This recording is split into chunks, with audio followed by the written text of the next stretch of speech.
Es a partir de ese momento en el que comenzamos a hablar ya en forma de qué es lo que está ocurriendo en un cuerpo cuando está sufriendo enfermedades. Entonces, independiente de la enfermedad que ustedes vayan a aprender, todas, absolutamente todas, tienen estas mismas bases celulares. Cualquier enfermedad que aprendan de aquí para arriba.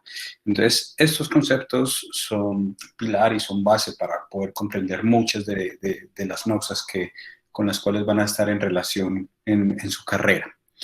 Y vamos a ir hablando progresivamente de esto, de adaptación y lesión y muerte celular. Creo que en la programación teníamos hoy era hasta lesión celular, ¿cierto? Aquí vamos a mirar adaptaciones y lesión celular, y que para la próxima Sí, teníamos señor.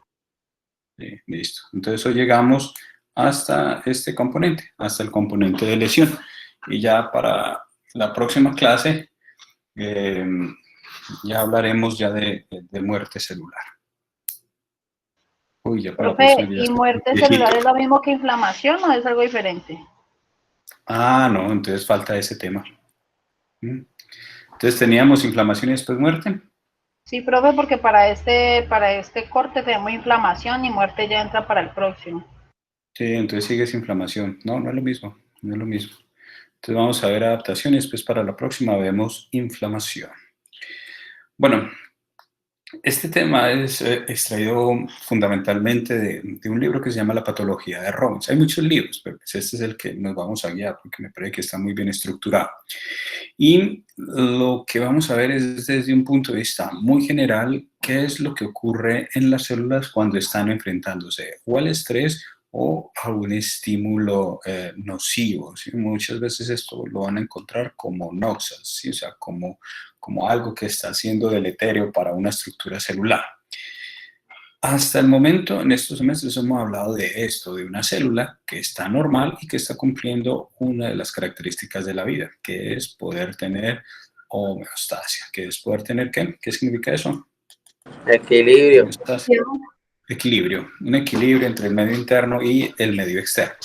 Si yo tengo una célula que está normal y la someto a un estrés, ¿sí? A algo que tenga que trabajar mucho más, la célula inicialmente lo que va a hacer es un fenómeno de adaptación. Ella trata de adaptarse a los nuevos requerimientos a los cuales está siendo enfrentada. Si ella no es capaz de adaptarse a este estrés, la célula termina siendo lesionada. Esta tendría siendo una ruta para lesionar una célula. La otra vendría siendo colocar directamente un estímulo lesivo que impida la adaptación y la lesione directamente. Miremos, por ejemplo, hace poco hubo una tragedia tasajera. Un mundo de personas de la costa estaban hurtando gasolina de un camión que tuvo un volcamiento y el camión se enciende. Al encenderse hay unos que fallecen y hay otras personas que quedan vivas, pero sus células tuvieron un estímulo lesivo, un trauma térmico, y ese trauma es tan fuerte, es tan intenso, que las células quedan de una vez lesionadas. Quedan completamente lesionadas del instinto, ni siquiera pueden pasar por acá por el de adaptación, por la severidad del estímulo lesivo. Entonces, puede entrar por acá y llegar a lesionarse, o pueden ser por acá que la célula se adapte. Y digamos, por ejemplo, aquí podríamos tener al que haga algún tipo de ejercicio. Las células se pueden adaptar y si se le va la mano en el ejercicio y hace un sobre ejercicio, puede lesionarse. Cuando una célula está lesionada, van a ocurrir diferentes eventos desde el punto de vista microscópico. Puede ocurrir, primero, que yo pueda encontrar hallazgos que me indiquen que esa lesión celular sea reversible, o sea, llega, se estresa, se adapta, se lesiona. Y puede que la célula, si la lesión no es muy severa, todavía pueda reparar el daño que tiene y volver otra vez a la normalidad. Eso vendría siendo una lesión celular reversible. Y eso podrá observarse aquí a través de unas alteraciones subcelulares que ahorita miraremos. Ya, si llega un punto en el cual la lesión celular no es reversible, si llega a un punto de irreversibilidad, la célula muere. Y las dos formas grandes de morir de una célula es morir de esta forma o morir de esta forma, que vendría siendo la clase que veremos después de inflamación. O muere así o muere así. Esos vendrían siendo los tipos de muerte celular. Eso es desde un punto de vista general. Entonces, ahorita lo que vamos es a iniciar, bueno, la primera parte de esta clase, lo que vamos a hablar es de adaptación. Después hacemos un recesito y hablamos de esto, de lesión. Entonces, comenzaremos con adaptación celular. Tendríamos entonces una célula normal que está ante una situación fisiológica y está en equilibrio. Si esto se rompe, pues la célula va a terminar lesionada. Hay algunas que pueden estar en situaciones fisiológicas y en entrar en un tipo de muerte programada, pero eso lo veremos cuando ya estemos hablando de apoptosis, o sea, hay muerte de células que es normal que ocurra, pero eso lo hablamos luego.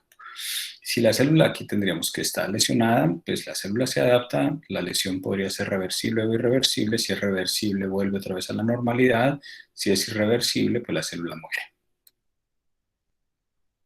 Y miremos los diferentes tipos de adaptaciones celulares frente al estrés. Existen unas adaptaciones que son fisiológicas y existen unas adaptaciones que son patológicas. Acá tenemos una célula muscular cardíaca, un cardiomiocito. Esta célula muscular cardíaca puede tener una adaptación normal. Si estoy hablando aquí, logos es conocimiento, físico, es funcionamiento, el estudio del funcionamiento. Entonces, y aquí logos, tratado de patos, enfermedad, el tratado de las enfermedades, el estudio de las enfermedades, el conocimiento de las enfermedades. Por eso esta cátedra se llama fisiopatología, para poder comprender lo normal y lo anormal. Si yo tengo este cardiomiocito y es sometido a un estrés, y supongamos un atleta de alto rendimiento, alguien que corra maratones y que corra el Ironman, que tiene que nadar unos cuantos kilómetros y trotar otros más y correr otros más.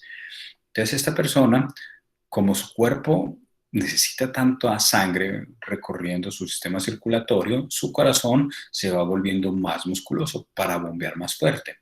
Ese aumento de las fibras del corazón es una adaptación normal, eso vendría siendo una adaptación fisiológica. Y existen otros corazones a los cuales también se les pone a trabajar más, pero por enfermedades. ¿Sí? Ahorita estaba uno de sus compañeros diciendo que se le había bajado la presión. Todo lo contrario, que es subírsele la presión. Cuando a alguien se le sube la presión, comienza el corazón a adaptarse. Y es que el sistema circulatorio le pone resistencia a la salida de la sangre del corazón, y entonces el corazón se adapta y también crece, pero crece de una forma anormal, crece de una forma patológica. Entonces existen adaptaciones que son normales y otras que son anormales. ¿Qué tipos de adaptaciones podríamos tener? De una forma general. Existen por acá. Primero, si estamos hablando de diferencias del tamaño. Entonces, en cuanto al tamaño, hay unos términos para ir comenzando a aprender. Primer término, atrofia. ¿Qué significa atrofia? Atrofia significa reducción. Si yo tengo una célula de este tamaño y está sometido a algún tipo de evento traumático que ahorita hablaremos cuando estemos hablando de lesión, y debido a unos factores que ahorita hablamos, la célula termina siendo más pequeñita, a eso vendría siendo un tipo de adaptación que se denomina así, atrofia. Por el contrario, aumentar de tamaño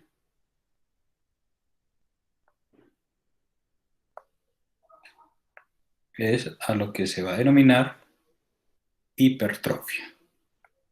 Esto, tropos, tropismo, es como una palabra griega para decir alimentación, o crecimiento, y este hiper, pues mucho. A es sin nutrición, mucha nutrición. Entonces, la atrofia es que el tamaño disminuye, ¿sí? Va pasando aquí así a esta disminución, en cambio este se incrementa. Y ahí ya tendríamos entonces la diferencia entre este cambio de ser más grande, de ser más pequeño como una atrofia, y este de tener un tamaño normal a ser uno más grande, que vendría siendo una hipertrofia. El otro, la otra forma ya diciendo de los cambios de una célula, pero ya no en referencia al tamaño, sino al hashtag.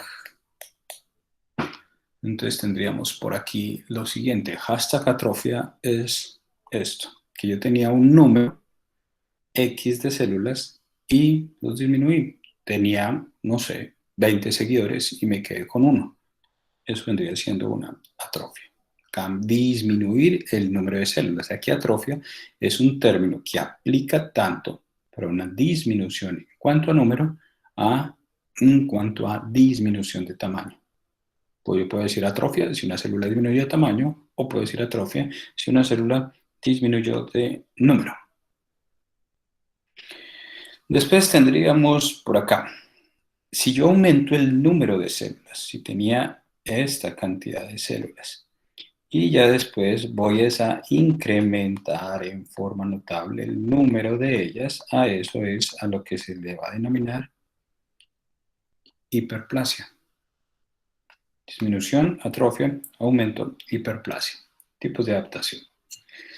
Esto lo podemos encontrar tanto en condiciones normales como patológicas, ¿sí? Entonces pueden existir atrofias fisiológicas y atrofias patológicas, y lo mismo para cualquiera de estas definiciones, para cualquiera de estos tres términos, podríamos encontrar tanto cosas normales como cosas anormales. Este término sí implica algo que no es normal. Esto sí es completamente anormal. Y una metaplasia es el cambio de la diferenciación celular. Yo tengo aquí, digamos, un tipo de célula que podría ser, ahorita les muestro pues más ejemplos, una célula que sea en forma de cubito, y si esa célula por un tipo de estrés se transforma y se vuelve una célula así escamosa, esto es una célula madura y esto es otra célula madura. Yo cambiar un tipo de célula madura por otro tipo de célula madura en un lugar en el cual no tiene por qué estar este otro tipo de célula madura, a eso se le va a denominar metaplasia. Entonces, la metaplasia es el cambio de un tipo de célula madura por otro tipo de célula madura. Y veamos aquí diferentes ejemplos. Bueno, hipertrofia, eso es aumento de qué, de número de células, de qué, de tamaño, ¿qué es eso? De tamaño. De tamaño. Entonces esto es un aumento del tamaño. Cuando ustedes iban a los gimnasios, claro que ya lo reabrieron, creo. En los gimnasios, cuando la gente está haciendo este trabajo de carga, el aumento de su masa muscular depende de una hipertrofia del músculo, no de una hiperplasia. Ustedes no ganan más células musculares. Tienen las mismas, solamente que se vuelven más grandes. Eso es lo que ocurre en un gimnasio con alguien que está ganando masa muscular. Esa es una hipertrofia. Esto es fisiológico. Esto también es fisiológico. Las glándulas mamarias de una madre en el periodo de gestación, en el periodo de la lactancia, pueden aumentar.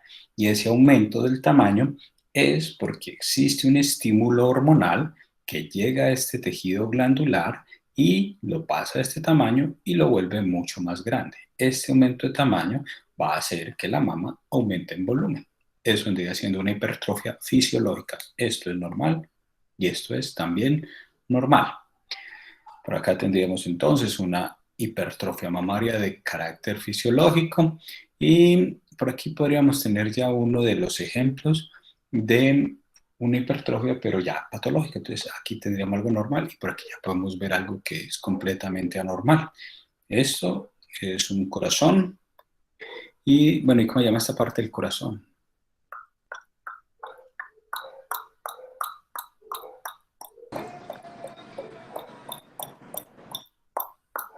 El ápice, profe. Casi, el ápex. ¿Sí? Este es el ápex. Y esta parte aquí, La La base. base. la base. Entonces aquí tendríamos la base y por aquí tendríamos el ápex. Si yo hago un corte en este plano, ¿cuál plano? Horizontal. Transversal. Horizontal o transversal. Cualquiera de los dos está bien. Aquí podríamos observar, esto es un ventrículo izquierdo y esto es un ventrículo derecho. Esta es la pared muscular que está comunicando el ventrículo izquierdo con el ventrículo derecho, comunicando, no separando. Este tendría siendo el septum interventricular, que es esto mismo. Esta es la cavidad ventricular derecha y esta es la cavidad ventricular izquierda, pero en otro corte, porque este tendría siendo un corte en el plano frontocoronal. Entonces aquí hay algo que no es normal. Ustedes vean, esta es la luz de la cavidad cardíaca. Debería ser más amplia. Más o menos como debería ser. Debería ser más o menos así. Usted vea que está disminuido. ¿Por qué está disminuido? Porque tiene toda esta zona muscular que se ha incrementado. Posiblemente esta persona tenga o hubiese tenido, porque ya falleció y es un problema hipertensivo. Profe, una pregunta. Dele.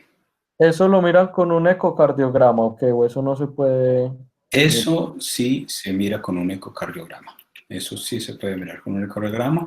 Y hay diferentes formas de evaluar eso. Primero, lo podrían, digamos, a alguien que le hagan un examen como un electrocardiograma. En el electrocardiograma pueden haber algunos cambios que sugieran que una persona tiene un incremento de esas cavidades. Pero el examen estándar, ¿sí? El preferido para poder mirar eso es un ecocardiograma. Los ecocardiogramas, de una vez para varias enfermedades, pues aquí ya la ecografía como tal, es una ecografía del corazón. Es una ecografía del corazón. Entonces, para cualquier eco, lo que yo voy a tener por acá es un instrumento que tiene un cristal con algo que llama un cristal piezoeléctrico. Entonces, este aparatico, que es el que pone pues, en el ecógrafo, el que pone sobre el cuerpo, este aparatico emite unos ecos.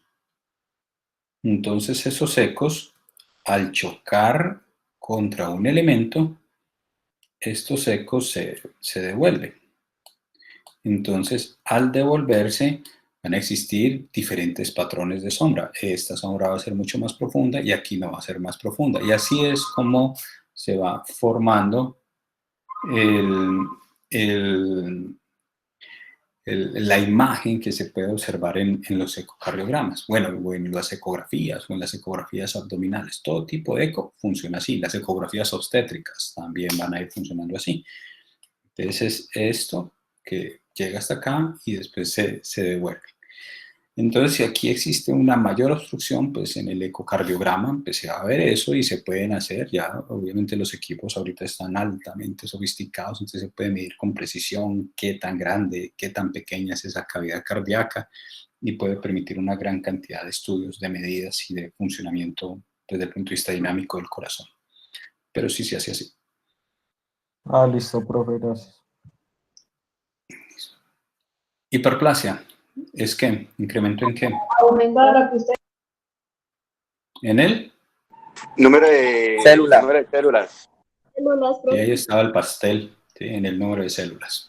Es incremento en el número de células. Y esta se da, obviamente, es en aquellas células que tengan una gran capacidad de división. No todas las células tienen alta capacidad de división, pero en aquellas que lo tengan, pues lo van a hacer. Pues por aquí podríamos tener las células de la mama o las células del útero. Si yo las someto a una alta concentración de estrógenos, podrían incrementar muchísimo su tamaño, tanto el útero como la mama.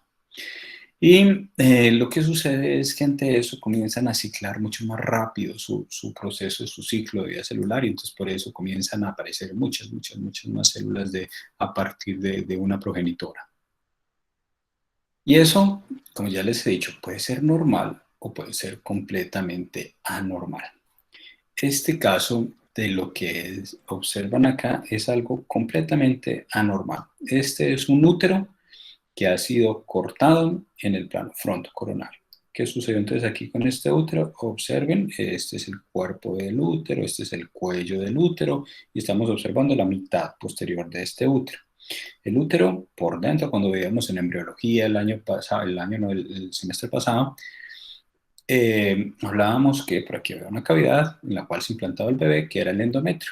Y el endometrio es delgadito, es delgado. Y observen aquí cómo creció este endometrio. Todo esto que ustedes ven por acá, toda esta carnosidad que ustedes ven por acá, es endometrio que está muy incrementado en su tamaño, pero por un incremento en el número de células. Entonces esto vendría siendo ya una enfermedad que se denominaría la hiperplasia endometrial. Hay un incremento del tejido del endometrio. Ahí ya pueden ir haciendo correlación con diferentes enfermedades oculares. Entonces, ustedes hablan hiperplasia, alguna cosa de la boca, pues bueno, del ojo, por ahí van a encontrar esta vaina. ¿Cuál era la pregunta? ¿Me lo preguntaron? Profe, qué pena, yo le tengo una pregunta. ¿Un queloide entonces también es una hiperplasia o qué? El queloide, oiga, qué buena pregunta, porque es que eso siempre ha existido una, es que yo no me acuerdo del queloide desde el punto de vista fisiopatológico. Veámoslo aquí y de una vez me salgo de la duda. A mí me parecía que, al menos a mí en la carrera, que había una discusión entre si era hiperplasia o no. ¿Sí? Voy a extraer por aquí.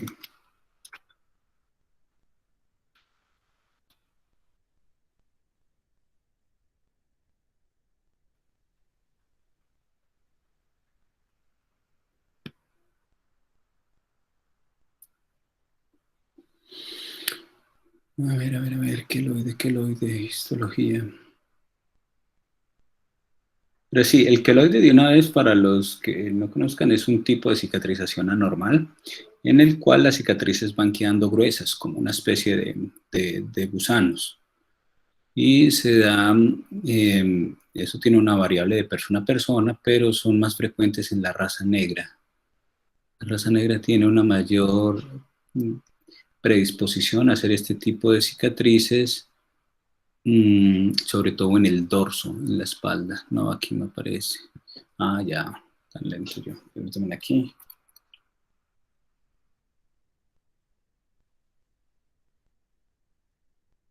Profe, no pregunté qué. ¿Sí? Por ejemplo, para esa cicatrización queloide, la persona es que en mi familia varias personas pues ¿A tenemos qué, esa perdón? cicatrización. ¿Hay, digamos, algún medicamento especial que uno pueda tomar o algo como para que no sea tan Em, frecuente? A mí a veces no, me no, da no. sí, a veces no. Que yo conozca que se vayan a dar un medicamento para evitar eso, no. Que yo conozca, no tengo conocimiento. Están los tratamientos, pero ya cuando se estableció. Las ¿Sí? quelaciones. No, es un tratamiento con láser generalmente. Y ya es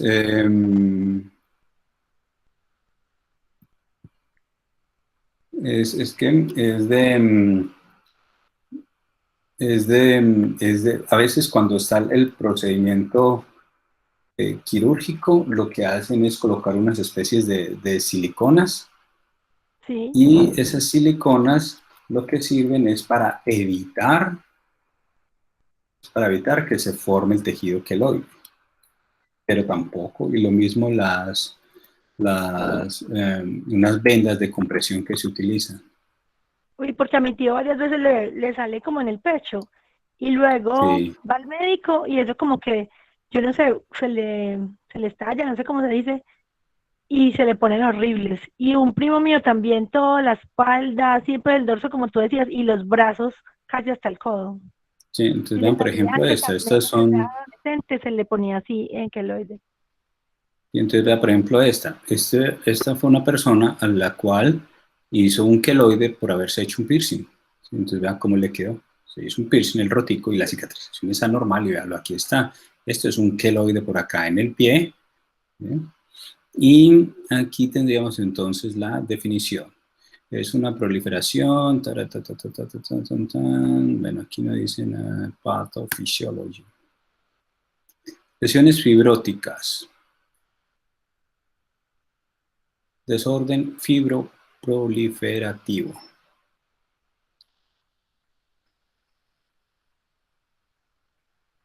Entonces aquí tendríamos con respecto a los queloides. En los queloides la definición estaría por aquí, esta parte.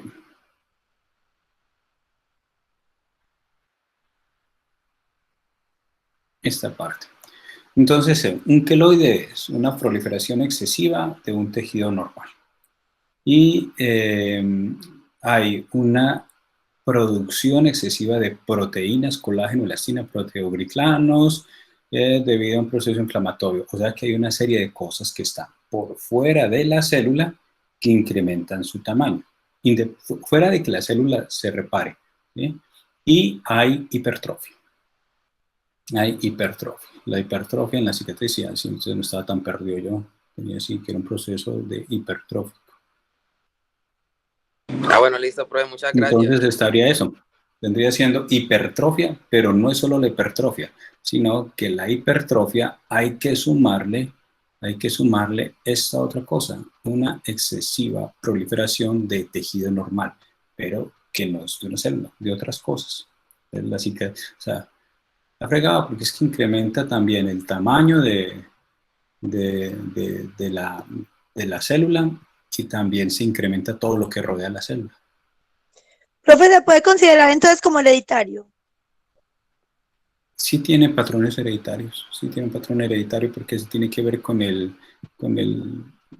tiene una base genética y esa base genética por eso es que además también en la raza negra. O sea, el hecho de que o sea, cualquier persona lo puede hacer, blanco, negro, amarillo, chin, todos, pero es genéticamente más probable que den la raza negra, pero no todos los negros lo van a hacer, entonces, pero sí hay mayor patrón genético. Ah, bueno, gracias, Porque ahí profe. es donde, o sea, porque la reparación depende de algo celular y esa orden de reparación está en los genes. Entonces, obviamente, pues ahí hay una base genética. Tenemos aquí entonces que hay hiperplasias que vendrían siendo normales, entonces, como es por ejemplo por acá, el crecimiento de la mama durante la lactancia. Existen unas hiperplasias que son compensadoras, por ejemplo, a esa gente que le gusta ir a los bares a tomar juguitos de maracuyá, mazamorra, todo eso, entonces entre más beban, el hígado pues también va a incrementar su tamaño pues, para enfrentarse ante el reto de estar metabolizando alcohol. Por aquí tendríamos esto, la hiperplasia compensadora. Hay hiperplasias que son completamente anormales. Entonces, las hiperplasias completamente anormales tendríamos, por ejemplo, por acá. Miremos este por otro lado. Entonces, una podría ser uno de los destinos de nosotros como hombres. A ver, por aquí.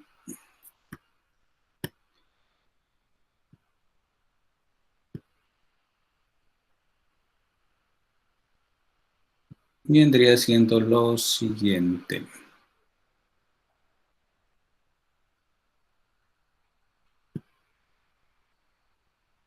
Esta parte acá. Aquí estaría, bueno, una parte de la vejiga, esta parte aquí, el cuello de la vejiga, todo esto es la vejiga. Y esta parte pues, de aquí, donde terminaría por aquí, vendría siendo el cuello de la vejiga. Existe un tubo que comunica la vejiga con el exterior, que vendría siendo la uretra. La uretra tiene tres pedazos, una uretra prostática, una uretra membranosa y ya tendríamos una uretra que es esponjosa, la que ya va a salir hacia la parte externa en el glande del pene. Entonces, este tubo que está pasando por estas tres partes, la próstata, la parte membranosa, la parte esponjosa, a nivel acá de la parte prostática, observen que hay todo un tejido que se llama la próstata. Entonces, la próstata envuelve completamente a esta estructura, envuelve completamente a este pedacito que vendría siendo la porción prostática de la uretra. Mientras se sea joven, pues no habrá mayor problema, pero a medida que nosotros los hombres vayamos envejeciendo, la próstata, por un efecto hormonal, va también a ir incrementando en su tamaño.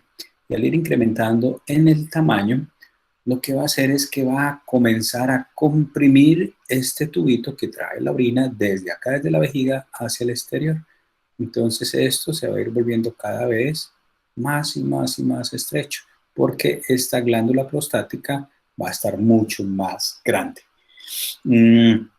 Si está obstruyendo esta manguera, pues el hombre ya va a comenzar a presentar diferentes problemas. Tal vez ustedes recuerden en una presentación, que creo que fue cuando estaban en todo lo de la entrega de guerrilleros de las FARC en Cartagena, donde el expresidente Santos lo estaban filmando y él sin darse cuenta dejó el pantalón completamente mojado. Él había sido recientemente operado de la próstata y durante ese procedimiento que debió haber sido aquí vía transuretral, meter como una manguerita aquí por el pene y llegar hasta acá y hacer una resección, en términos vulgares vendiendo como platanear, como coger con una cucharita y raspar toda esta próstata que está aquí rodeando la uretra para poder darle cabida. Entonces aquí se pueden llevar ciertos nervios, entonces se pierde el control. Encuentro, por ejemplo, por acá con esta parte de aquí, con este anillito, se puede perder el control o la sensación de de tener necesidad de orinar y la orina se puede salir.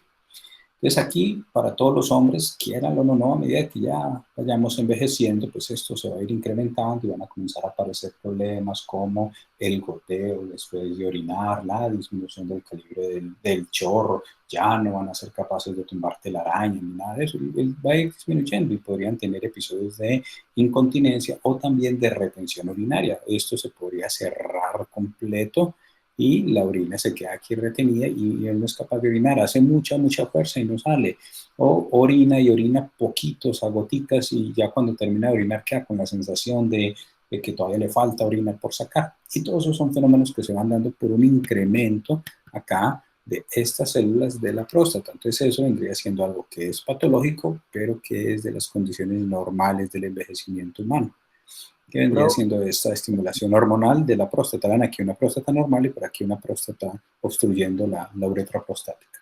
¿Sí? ¿Cuál era la pregunta? Bueno, son dos. Una, que si no se puede prevenir, digamos, lo del crecimiento de la próstata. Y la segunda era que cuando, digamos, sino que a mí me pasó que en una cirugía, pues me hicieron una cirugía y yo no era capaz de orinar, entonces me metieron una sonda. ¿Y cuál es el funcionamiento de esa sonda? ¿Qué es lo que hace? Bueno, eso Profe, es muy ¿puede distinto, volver a pues, repetir la pregunta? es distinto porque, pues, porque usted es una persona joven. Entonces, la primera pregunta, que si es posible prevenir que la próstata crezca, no, porque eso es un efecto hormonal y esas hormonas van a estar afectando toda esta parte, generando una serie de factores de crecimiento que van a hacer que ella se vuelva. Existen por ahí unos estudios donde dicen que es posible retardar, pero no evitar, volverlo más lento, ¿sí? Consumiendo ciertos tipos de alimentos. Entonces, por ejemplo, hablan de consumir el tomate, pero pues a la final todos vamos a tener una hiperplasia prostática, todos, absolutamente todos los hombres pues, que estamos en esta reunión. Profe, ¿y el orinar sentado? Ayuda a mejorar porque no tiene que hacer tanto esfuerzo la próstata, eso sí, como que brinda cierto beneficio.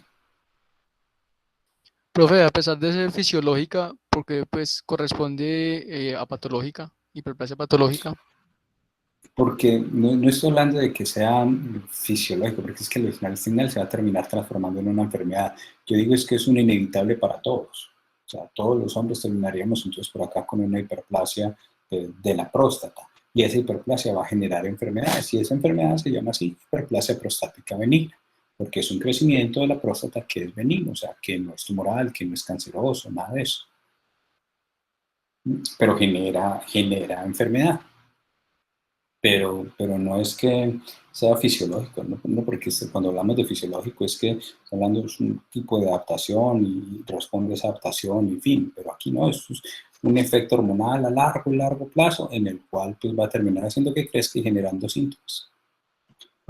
Y había otra, permítame antes de que se me olvide la otra pregunta, y es en cuanto después de una cirugía, lo más probable es que no tenga absolutamente nada que ver con la vía urinaria desde el punto de vista anatómico, sino por algo que vimos el semestre pasado, y es que le debieron haber dado, para anestesiarlo, le debieron haber dado algún medicamento que tuviera efecto sobre la división parasimpática, y la división parasimpática, cuando es estimulada, puede producir retención urinaria. Entonces usted podía tratar de orinar y no iba a ser capaz. Entonces, mientras pasaba el efecto del medicamento, le colocaron una sonda, pues mientras se solucionaba ya, mientras el hígado y el riñón iban haciendo la clearance de lo que hubiera sido pues, el medicamento utilizado para la anestesia, pero no por una enfermedad. Ahorita sí. Continúen. ¿Había otra pregunta por ahí? Profe, que le iba a preguntar que, y cuando se presenta el cáncer de próstata, ¿es por eso mismo o por algo adicional? No, es algo adicional. Cuando estamos hablando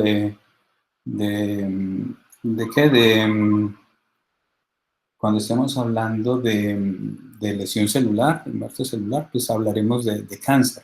Y el cáncer es completamente distinto. O sea, esto es un fenómeno adaptativo, crecen las células hasta cierta parte, pero el cáncer es un crecimiento completamente desorganizado e imparable, es completamente distinto.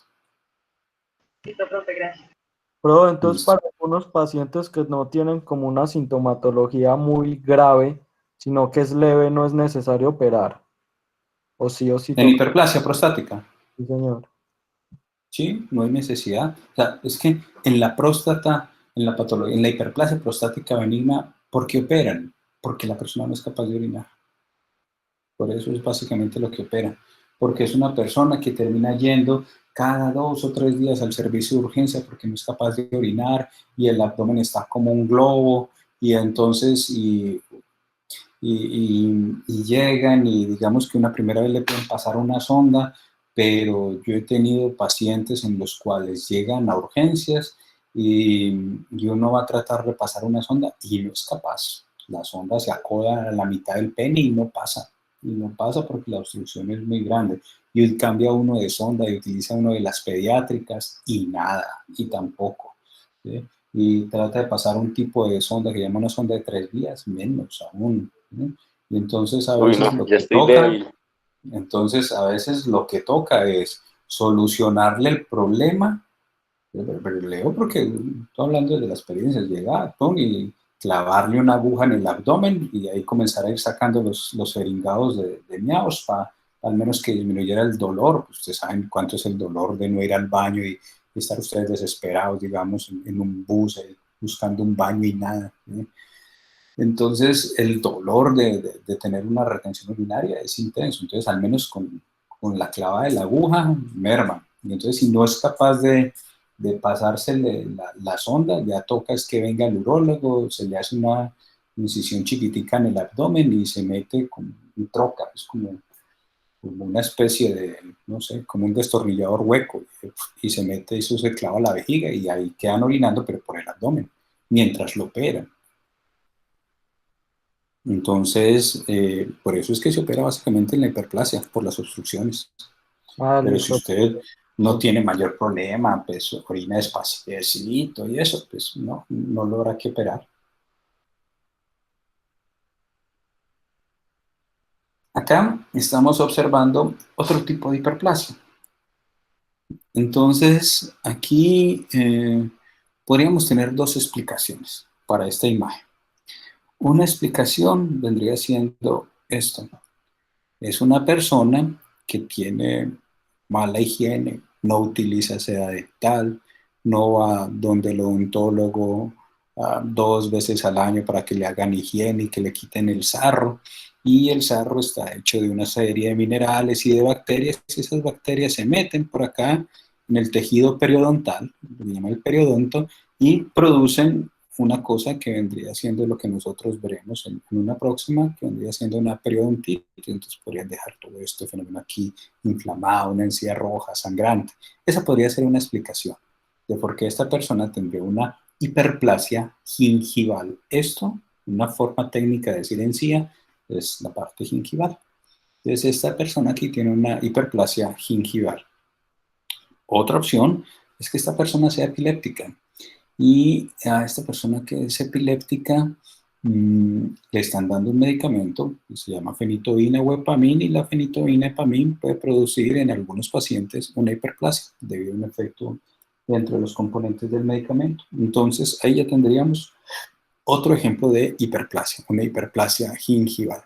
Lo que se ve acá es una vejiga vista desde la parte superior. Pues estamos viendo una vejiga, la cual abrieron, y eso que está encerrado ahí con el círculo vendría siendo la próstata. Entonces una próstata que está invadiendo hacia la zona de la vejiga. Muchas veces cuando estemos aquí hablando de patologías, miraremos entonces que de aquí hay una serie de hallazgos. Tendríamos, por ejemplo, por acá, este es un grupo de células. Siempre van a ver esta imagen como moradita. Y es que así se ven los órganos al microscopio. Entonces, esto que ustedes están viendo por acá es tejido celular normal. Todo esto son células normales, de lo que ellos están observando al microscopio, independiente del órgano que sea. Y acá, observen lo que pasó. Hay un límite y después comienza todo esto, una gran cantidad de células.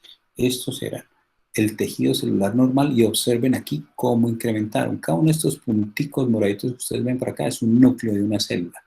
Entonces, estas eran las células normales y aquí incrementó severamente el número de células. Esto es una hiperplasia, pero ya vista al microscopio. La vieron macro y ahora la van a estar viendo micro. Lo contrario vendría siendo atrofia. Entonces, atrofia es o bien sea disminución de número o disminución en cuanto al tamaño. Ejemplos de atrofia que me podría llevar a tener atrofia, pues aquí tendríamos diferentes ejemplos. Uno, una disminución de la carga de trabajo. Algunos de ustedes podrán haber estado fracturados en algún momento de su vida. Cuando estén fracturados tenían un yeso y cuando les quitan el yeso observan que de forma comparativa con el otro miembro, bien sea inferior o superior, era más flaquito, era más sequito. Entonces era porque tenía una menor carga de trabajo. Entonces cuando hay una disminución de la carga de trabajo, el tejido se atrofia. Otra causa de atrofia, la pérdida de la inervación. Si una estructura se queda sin que le llegue información nerviosa, va a entrar en atrofia. Ejemplo, un lesionado medular. Alguien que le disparen y que el tiro entre por la columna o una puñalada en la columna por debajo del nivel de donde ocurrió la lesión, ustedes verán a alguien que está en silla de ruedas, los músculos son completamente delgaditos. Eso vendría siendo pérdida de la inervación. Otro, el tejido no le llega sangre, en la isquemia, o no tiene comida. Ustedes vean un niño desnutrido, está completamente emaciado, la masa muscular completamente depletada, la nutrición. Otro, la pérdida de un estímulo hormonal. Las mujeres tienen una vida reproductiva, una edad reproductiva, entonces las mujeres desde que inician la menstruación, en la menarca, hasta que les terminan en la menopausia, sus ovarios tienen un tamaño. Pero cuando ya terminan de utilizar los óvulos con los cuales nacieron, como ya no tienen óvulos, pues ya no existe una carga hormonal y el ovario se atrofia, los ovarios se atrofian y el útero también se atrofia, se vuelve chiquitico. Otro, normal para todos, el envejecimiento. El envejecimiento va a hacer que muchas de nuestras células se comiencen a atrofiar. La cara que tenemos nosotros es muy distinta a la cara que teníamos cuando éramos niños y ustedes conservarán esa cara por ahí más o menos hasta los que estén ahorita en la juventud temprana, por ahí menos hasta los 20, 25 tendrán una cara y después van a tener una cara entre los 25 hasta los 40 años y después de los 40 la cara va a ir cambiando y cada vez va a tener mayores modificaciones. Observen la cara de nuestros abuelos, o sea, cómo se le van haciendo una serie de arrugas, cómo el ojo se va echando más para atrás, pero porque van perdiendo también, van teniendo una atrofia de la grasa orbitaria, cómo la boca se va volviendo más delgada, los labios se van volviendo más resequitos, más pequeños, la piel va perdiendo elasticidad. Es parte de un fenómeno normal en nosotros, que es el envejecimiento. Y el otro vendría siendo la compresión. Cuando un tejido aplasta a otro, pues va a evitar que no exista una buena perfusión y eso van a ser estímulos para la atrofia. Aquí, ¿sí? Arnold, ¿cuántas veces fue Mr. Olympia? No sé, 6, 7 veces fue Mr. Olympia. Todos los premios que él quiso como fisiculturista, que le sirvió entonces para actuar, así no actuara, y él, con toda la masa muscular, con toda la regularidad, porque él sigue practicando ejercicio, él sigue yendo al gimnasio, sigue teniendo rutinas exigentes en el gimnasio, a pesar de que él siga alimentándose bien, teniendo una actividad adecuada, su cuerpo pues va a pasar también factura y esto no va a ser eterno. Entonces también los músculos van a tener entonces ese deterioro, va a tener un fenómeno atrófico. Y ahí tendríamos, por ejemplo, acá alguien que no se haya fracturado y aquí cómo quedan los músculos después de que le retienen el yeso. Entonces ahí se van disminuyendo esos elementos que constituyen la célula y van perdiendo la masa. Este es de una atrofia de testículo. Entonces ahí observen a alguien que le tuvieron que extraer los 2 testículos y aquí tendríamos uno que es de tamaño normal y el otro completamente atrófico, chiquitico. Posiblemente esta persona haya tenido, no sé, una torsión testicular y a esa torsión testicular el cordón se entorchó y no permitió que le llegara buena sangre y finalmente el testículo murió. Esto es una atrofia testicular o por un efecto hormonal también. Esta es una persona que tiene una atrofia renal. Este no es el aspecto normal de un riñón. Todo esto debería estar lleno, debería ser parecido a esto. Entonces todo esto debería estar completamente lleno, no con estos huecos.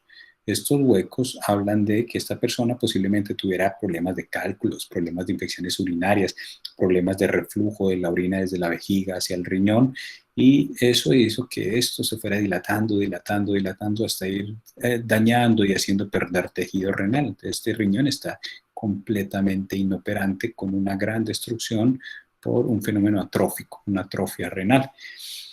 Y aquí podríamos observar uno de los ejemplos de la atrofia. Estos son células normales, estas que están acá, y aquí una zona en la cual ya hay células atróficas. Son de este mismo tipo, pero ya están atróficas. Entonces aquí fue de este tamaño a este tamaño, atrofia.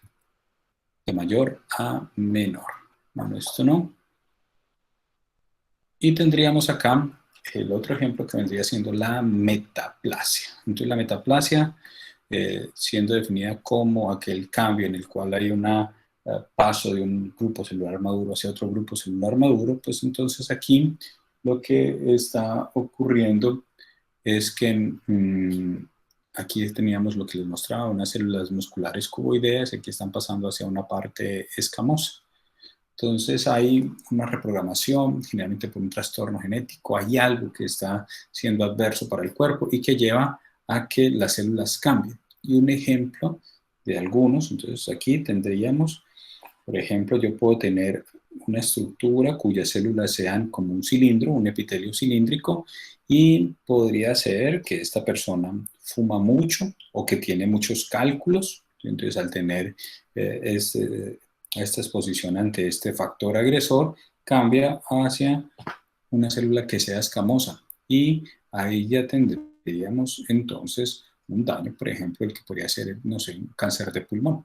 Esa es la explicación de un cáncer de pulmón. O lo mismo, aquí podríamos tener un epitelio transicional de la vejiga que viene así como en una especie de murito, en el cual hay como una piedra encima de la otra, y si tiene muchos cálculos, cambia esto hacia un escamoso y se transformará en cáncer de vejiga. O podría tener el epitelio del exófago, que es escamoso, y si la persona tiene una hernia hiatal o tiene reflujo gástrico o gastroesofágico y el ácido del estómago sube hacia el exófago, quema el exófago y va a cambiar este epitelio escamoso y lo cambia entonces por un epitelio que ya fuera cilíndrico y con el tiempo esto podría ser un cáncer. Entonces aquí están mostrando diferentes eventos de cómo una célula madura cambia hacia otra. Por ejemplo, este es muy común dentro de nuestros abuelos. Hay un tejido que está dentro de nuestras articulaciones y el trauma crónico repetitivo, por ejemplo, los deportistas, hay deportistas que les han dado mucha pata, mucha leña y este tejido que era fibroso y lleno de colágeno se va volviendo como un cartílago denso y le van creciendo huesos y van a tener problemas como la osteoartrosis. Un jugador muy bueno de Argentina, Batistuta, ¿sí? Entonces Batistuta era delantero y Batistuta, él, por ser delantero, pues todo el mundo le tiraba pata para tumbarlo, los defensas. Tantos traumas crónicos repetitivos hicieron que hoy por hoy Batistuta, pues primero no juega fútbol y lo otro no quiere saber absolutamente nada del fútbol. Él, creo que fue en una entrevista donde decía que en su casa no había ni una sola, ni de las medallas, ni de las copas, porque él estaba como con una especie de un odio y un resentimiento hacia la vida del fútbol, porque él lo veía era como una parte de trabajo, no como una parte tanto de pasión hacia él, y que él ahorita está es con dolores crónicos ya que no tiene la forma como de manejarlos por una parte de traumatismos crónicos, ¿sí? Y había sido un gran futbolista, ¿no? Uno de los traumatismos más frecuentes en nuestro medio vendría siendo el cigarrillo. El cigarrillo tiene más o menos unas 400 sustancias tóxicas y de esas 400 sustancias tóxicas tiene varias que son supremamente adictivas y esa adicción es la que hace que la gente fume y fume y fume, así le pongan la tarjetica toda fea, pues vea, que le va a dar cáncer de vejiga, le va a dar cáncer de boca, le va a dar cáncer, bueno, de tal parte de pulmón, pero la gente sigue fumando y es porque tienen unas sustancias que son altamente adictivas, esta toxina. Y aquí observen cómo va quedando toda esa parte del humo del cigarrillo, va quedando por acá en esto que ustedes ven negro, en el pulmón, que cuando yo hago la autopsia pues se denomina antracosis, que finalmente terminaron transformándose en un cáncer. Esta es una vista interna del exófago, esto es epitelio normal del exófago, y todo esto rojo que ustedes ven por acá es un tejido que ha cambiado por el efecto de la acidez desde el estómago. Entonces, si yo cambio una forma madura por otra forma madura, eso es lo que va a estar ocurriendo. Si miramos por acá, miremos diferentes estructuras aquí de adaptación celular. Entonces acá lo que están mostrando es una célula que es normal, esta que está acá, y otra que está completamente atrófica. Entonces atrofia hace referencia a esto, a una célula que está normal y disminuyó su tamaño.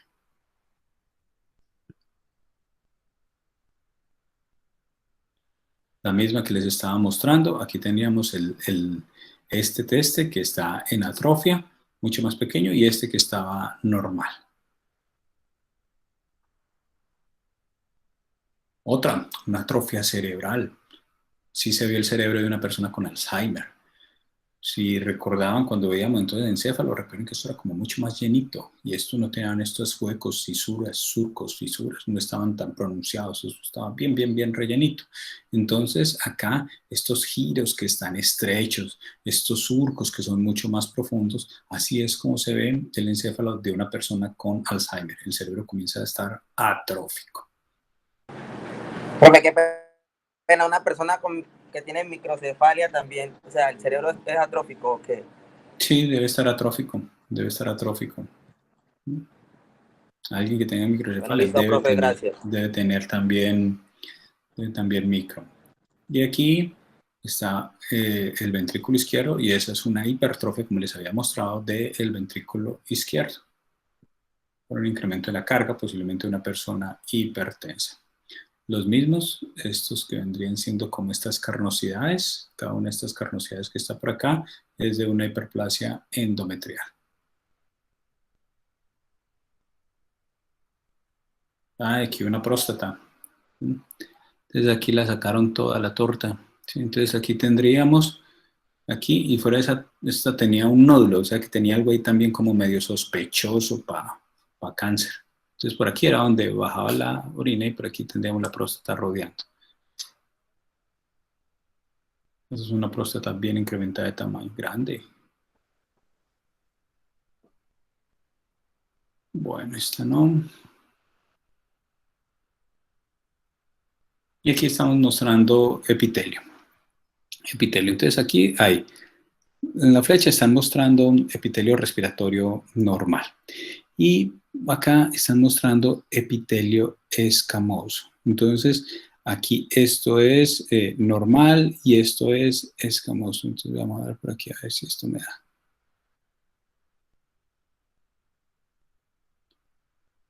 Esta zona de acá, la forma, la configuración, la distribución de estas células es muy distinta a esta parte de acá. Ven aquí como una parte ya de la transición. Esto está indicando que estas células maduras y estas células maduras, esto cambió a esto. Y esto podría ser ya el indicio de algo que podría terminar a largo plazo en un cáncer.